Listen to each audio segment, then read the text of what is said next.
অবশেষে সুধা ইশিকাকে জেলে পাঠালো। হ্যাঁ বন্ধুরা, শুভ বিবাহ ধারাবাহিকের আজকের পর্বে ধারাবাহিকের শুরুতে আমরা বসু মল্লিক বাড়িতে দেখতে পাই পুলিশ অফিসার আশুতোষ বাবু তেজ এবং ইশিকাকে নিয়ে যেতে চায়। তখন সুধা বলে, অফিসার আপনি তেজকে নিয়ে যাবেন না। আশুতোষ বাবু জিজ্ঞেস করে, আপনি ভেবেচিন্তে কথা বলছেন তো? তখন সুধা উত্তর দেয়, আমি ওনার বিরুদ্ধে কোনো কেস ফাইল করতে চাই না।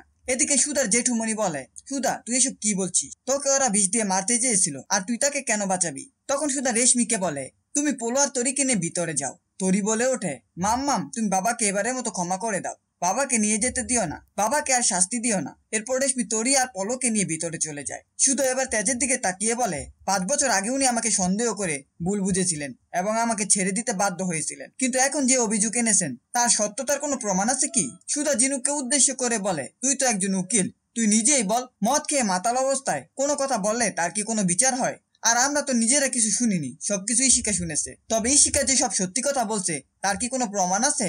তখন ইশিকা বলে, আমি কেন মিথ্যে কথা বলবো? সুধা বলে, তুমি তেজকে ভালোবেসে এসব করেছো, কিন্তু ভালোবাসার মানুষের জন্য কাঁদতে নয়, সারতে হয়। তাকে বিপদের মুখে ঠেলে দিতে নয়, তাকে বিপদ থেকে বাঁচাতে হয়। কিন্তু তুমি উল্টো করেছো। সবাই যখন তোমাকে জেরা করেছে তখন সবার আগে তুমি তেজের নামটাই বলেছো। ভালোবাসা পেতে হলে এমন করা যায় না, বরং সেটা হারিয়ে যায়। অন্যদিকে তরিতা বলে, দিদিভাই তো ঠিক কথাই বলেছে, আমরা কখনো ভেবে দেখিনি ইশিকা তো মিথ্যে কথাও বলতে পারে।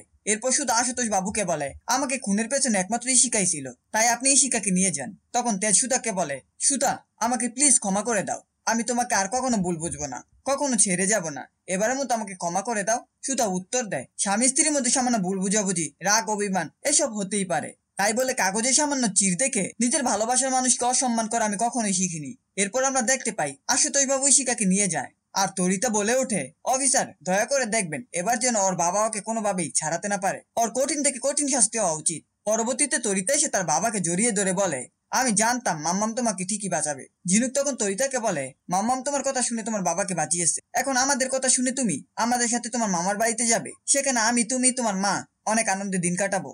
এদিকে ঠাম্মি বলে, তুমি যদি এখান থেকে চলে যাও, তুমি জেনে নাও মেয়েরা ঘরের লক্ষ্মী, সেই লক্ষ্মী তুমি দাদুভাইকে এবারের মতো ক্ষমা করে এখানেই থেকে যাও। তখন সুধা বলে, 5 বছর আগেও তোমরা আমার উপর এরকম অভিযোগ এনেছিলে, কিন্তু তারপরও আমি তেজকে কখনো অবিশ্বাস করিনি। অন্যদিকে জোসনা বলে, এতদিন আমি সুধাকে এই বাড়িতে থাকতে বলেছি, কিন্তু এখন মনে হচ্ছে সুধার এই বাড়ি থেকে যাওয়াটাই ঠিক, কারণ সুধা অনেক কষ্ট সহ্য করেছে, আমরা সবাই ওর উপর অনেক অভিযোগ এনেছি। এদিকে তরিতা বলে, মেয়েরা কি সব সময় এইসব কিছু সহ্য করেই নেবে? মেয়েদের কি কোনো স্বাধীনতা নেই? সে সুধাকে উদ্দেশ্য করে বলে, দিদিভাই আমরা তোমার পাশে আছি, তুমি একদম টেনশন করো না। কিছুক্ষণ পর সুধা তরি এবং ঝিনুককে নিয়ে বাড়ি থেকে বেরিয়ে যান। তেজ আটকাতে গেলে সমুদ্র এসে বলে, দাদা ভাই তুই এখন বৌদিকে কোনোভাবে আটকাতে পারবি না, কারণ বৌদি এখন কারো কথা শুনবে না, বেচারা এতদিন বিশাল কষ্টের পাহাড় জমিয়ে ফেলেছে। ঠাম্মি তখন বলে, তুমি যদি সুধাকে ফিরিয়ে আনতে চাও সেটা অধিকার দেখিয়ে নয়, ভালোবাসার টানে ভালোবাসা দেখিয়ে আনতে হবে। বলো দাদু ভাই তুমি কি সেটা পারবে? তেজ উত্তর দেয়, হ্যাঁ ঠাম্মি আমি ঠিকই পারবো। পরের দৃশ্যে দেখা যায় গাড়িতে যাওয়ার পথে ঝিনুক সুধাকে বলে, আমি জানি তোর খুব কষ্ট হচ্ছে, কিন্তু কিছু করার নেই। তখন ছোট তরি বলে ওঠে, কষ্ট তো আমার হচ্ছে, তোমরা কেন আমাকে নিয়ে এসেছো? সুধা উত্তর দেন, তুমি তো সব জানো তরি, তোমার গনু দাদা যা চাইবে তাই তো হবে। কিছুক্ষণ পর রাস্তায় বাংলা ভাষার স্লোগানে তারা থেমে যায়। সুধা ঝিনুক আর তরি নেমে সবার সাথে গানে মেতে ওঠে। শেষ দৃশ্যে আমরা দেখতে পাই ঝিনুক সুধাকে বলে, আমরা ভয় করব না ভাই, করব না, দুবেলা না খেয়ে মরার আগে মরবো না ভাই, মরবো না। দিদি ভাই তুই আমাকে ছোটবেলায় এই গানটা শিখাইতি, এখন তোকে এই গানটা মনে করে পরের জীবনটা কাটিয়ে দিতে হবে। এই ছিল শুভ বিবাহ ধারাবাহিকের আজকের আপডেট। ভিডিওটি ভালো লাগলে চ্যানেলটিকে সাবস্ক্রাইব করে পাশে থাকা বেল আইকনটি অন করুন এবং আপনাদের মূল্যবান কমেন্ট করতে ভুলবেন না।